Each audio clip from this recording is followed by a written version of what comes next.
우리는 종종 뉴스에서 끔찍한 범죄 소식을 접합니다. 그리고 우린 그러한 범죄자들이 그들의 죄에 대해 마땅한 처벌을 받기를 바랍니다. 이후 법정에서 죄의 무게를 측정받은 죄인들에겐 자유를 박탈당한 채 사회와 완전히 격리되는 삶이 기다리고 있습니다. 하지만 그들이 갇힌 공간, 그 차갑고 무자비한 벽 안에서 어떤 일들이 벌어지고 있는지 우리는 상상이나 해보았을까요?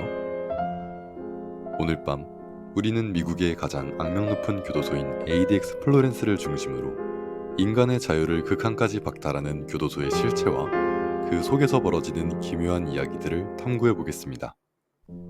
그럼 시작하겠습니다. ADX 플로렌스는 깨끗한 지옥이라고 불립니다. 이곳은 1994년 알카트라즈를 뛰어넘는 탈출 불가능한 요새를 목표로 건설되었습니다. 샌프란시스코의 거친 바다와 상어들 대신 플로렌스는 로키 산맥의 혹독한 환경과 인간의 심리를 완벽히 파괴하는 시스템으로 죄수들을 가두고 있습니다. 이곳에 수감되면 당신은 24시간 CCTV의 감시를 받는 가로 2m, 세로 3.5m 크기의 독방에 갇히게 됩니다. 콘크리트로 된 침대, 책상, 의자는 모두 바닥과 일치형으로 고정되어 있죠. 유일하게 외부와 연결되는 통로는 하늘과 지붕만 보이는 좁은 창문뿐입니다. 교도소 측의 엄선한 교육방송만이 유일한 오락거리이며 타인과의 모든 사회적 교류는 철저히 차단됩니다. 죄수에게 허락되는 외부 활동은 일주일에 단 5시간, 그것도 오직 걷기 운동만이 허용되는 작은 콘크리트 방에서 이뤄집니다. 3명의 교도관에게 둘러싸인 채 등 뒤에 수갑을 차고 좁은 원을 그리는 삶. 이 과정에서 그 어떤 대화도 허용되지 않습니다. 이런 생활은 죄수들을 극한의 고립감으로 내몰고 대부분의 수감자들은 몇 개월 안에 정신적으로 무너져 내린다고 합니다. 벽에 대고 대화를 하거나 소변이나 대변을 아무데나 보는 등 비정상적인 행동을 보이기 시작하는 거죠.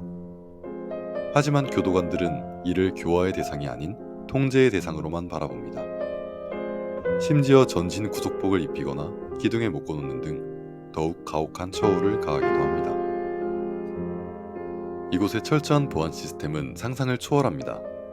1400개가 넘는 원격 제어 강철문과 수많은 동작 감지 센서는 물론 3.7m 높이의 전기 철조망이 지하 깊숙한 곳까지 매설되어 있습니다.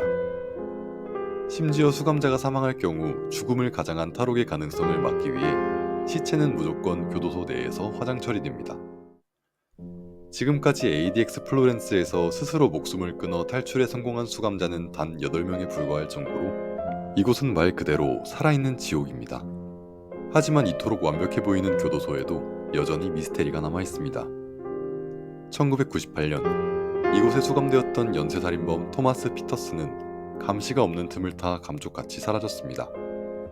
교도소 전체가 봉쇄되었고 경찰과 특수부대가 동원되어 대대적인 수색 작업을 벌였지만 그 어떠한 흔적도 찾지 못했습니다.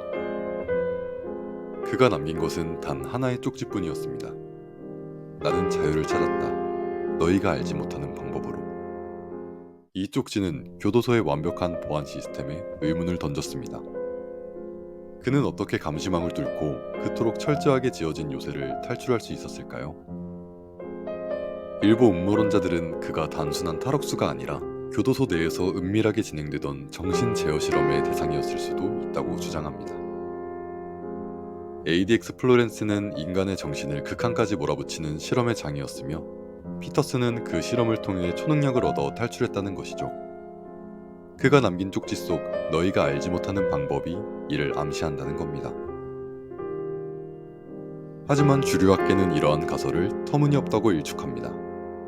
피터스는 이미 정신적으로 불안정한 상태였으며 쪽지는 단순히 그의 편집증적인 망상의 결과일 뿐이라고 설명합니다.